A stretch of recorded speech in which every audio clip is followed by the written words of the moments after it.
Hey, how's it going? It's your boy Kingpin Pops back at it again with the Princess of Pops. Yeah. We're here for episode number 6. So, for episode number 6, we're going to be talking about the top 5 most valuable Funkos in my collection based on the Funko PPG app. Now, if you're like me, we're having some problems with your Funko app for a couple weeks where nothing was showing up in your collection. Then it finally showed up. Pricing was all over the place. But it seems to have leveled out now, and I'm not sure why, but they put cents in there. Maybe so you can if you're selling it, you can sell it for the price and cents. Yeah, but who's gonna really haggle someone for 24 cents? Yeah, well, who knows why they did that, but it's in there now and it's part of the price guide. So, just a little bit of backstory. I started collecting over 10 years ago. Probably before I was born. Yes. Because I am 10. She is 10. So, definitely before she was born.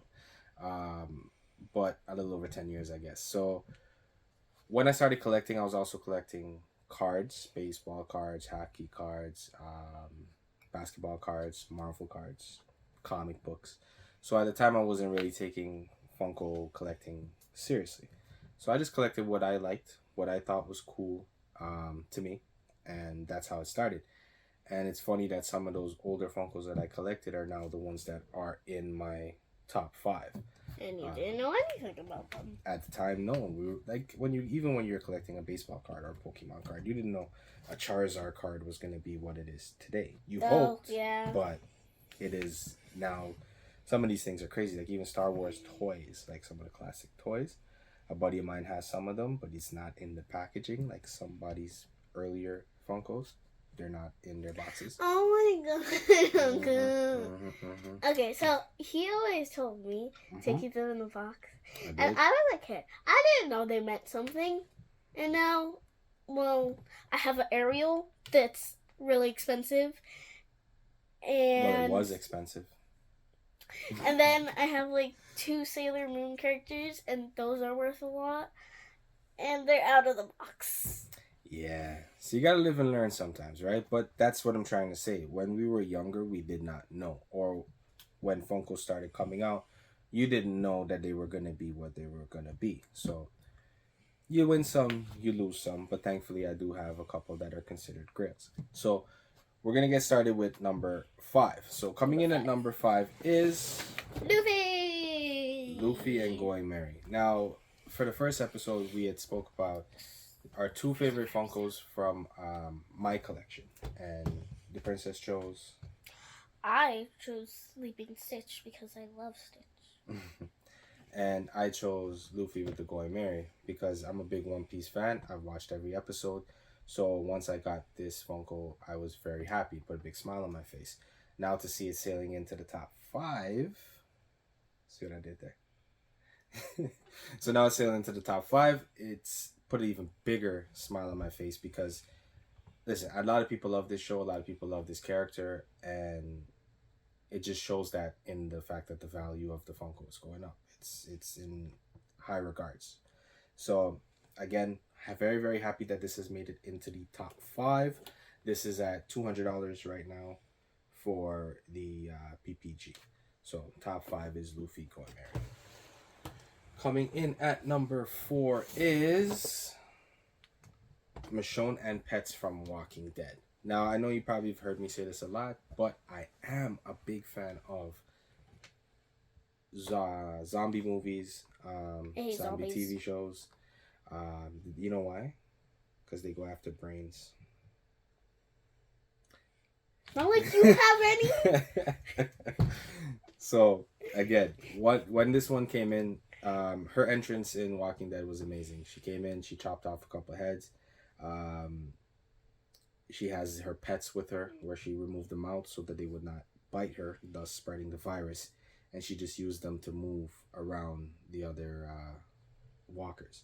So I was very happy to get this one. It is glow in the dark as well. You didn't know that till last year. I did not know that till last year. Why you always out me though? But I don't care. So yeah, this one does glow in the dark as well. The details on the box is pretty cool. They even have like a bloody handprint. Yeah, it's like on the side. Yeah, so the princess did point that out to me. So the box is pretty cool. The overall detailing on the Funkos is pretty cool.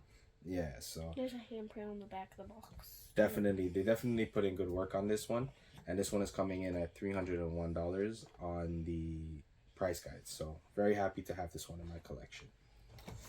Coming in at number 3 is the Colossal Titan from Attack on Titan. With the final season coming up, well, I guess was this the third part of the final season? Um, What? yeah, they did a bunch of different parts. They're stretching it essentially, stretching the final season. Yeah. But well, you gotta milk it, right? This is a Funko that's been up and down on the price guide. I've seen it go up as high as 4 something, pushing $500. Now it's kind of settled down at 300. It's from HMV. I don't even think they're around anymore. It's just Sunrise at the moment. We were there the other day. Yeah, local stops gotta make them. That's one of the ones. And I check. needed paint because I wanted to paint. Yes, so we had to go hunt for paint yesterday, and so yeah, a great show. Again, one of the greatest animes out there. They're just really stretching it. It's kind of like Lord of the Rings at the end of it, where they just like you could end the movie like 5 times. I don't know why they kept adding more scenes, but I digress. Very happy to have this one in my collection. Like I said, it's in the $300 range. Coming in at number 2 is this grail right here, the notorious In a hard case. PPG. Yes, so you can see the top 2 are definitely in the best protected case they can have. Hip hop, what can I say? East Coast legend, one of the greatest rappers. Represented the East Coast during the whole East Coast West Coast battles. Lyricists, punchlines, whatever you want to call it. One of the greats. Very happy that I got this. Like I said, I was just collecting things that were of interest to me, and the Notorious B.I.G. was one of my favorite rappers, so I definitely had to get my hands on this. Did you know there's a second version of this where he's in a black suit, a black metallic suit, and it's over like $1,000? Yeah, if I knew, I would at the time I would have tried to get my hands on that one, but at least I was able to secure this one, and this Biggie's coming in at $539, so that gives it the number 2 spot in my collection. Coming in at number 1 is Alan and Baby Carlos from the movie Hangover. Before her time, obviously not a movie she can watch, but this one right here was hilarious to me. The one-man wolf pack himself with Baby Carlos.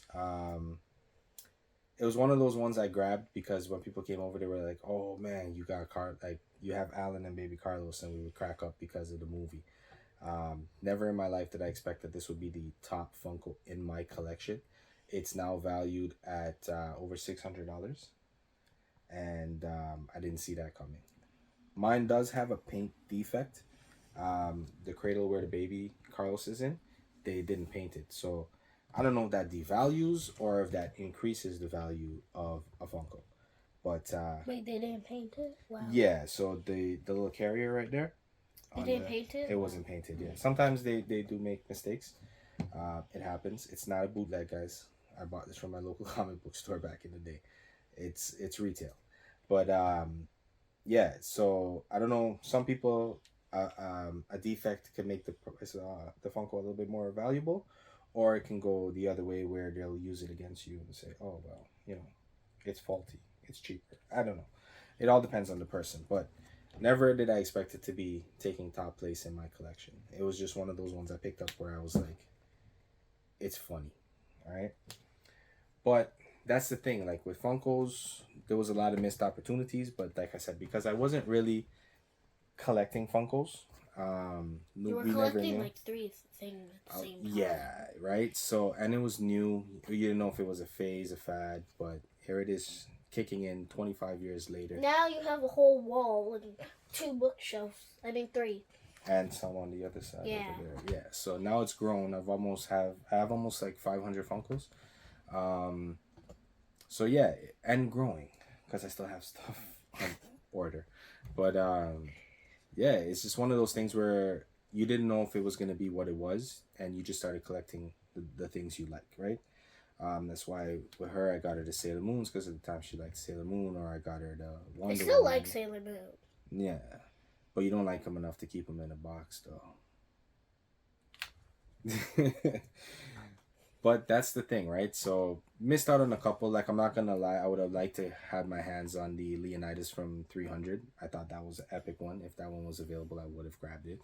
I think at the time when I was collecting comic books, they had the it was Sam or Dean in Baby from Supernaturals, and I was like, oh, I should get that. But I was picking up a stack of comic books like this, and I was like, I'll get it next time, and it was gone, right? So there's a lot of missed opportunities for a lot of other Funkos that could have been grails for me today. But at the end of the day, I'm happy with what I have, and I'm happy with what I collected, and I'm happy all with the the value. stuff you have, on this whole wall. Whole wall, and growing constantly. Over there.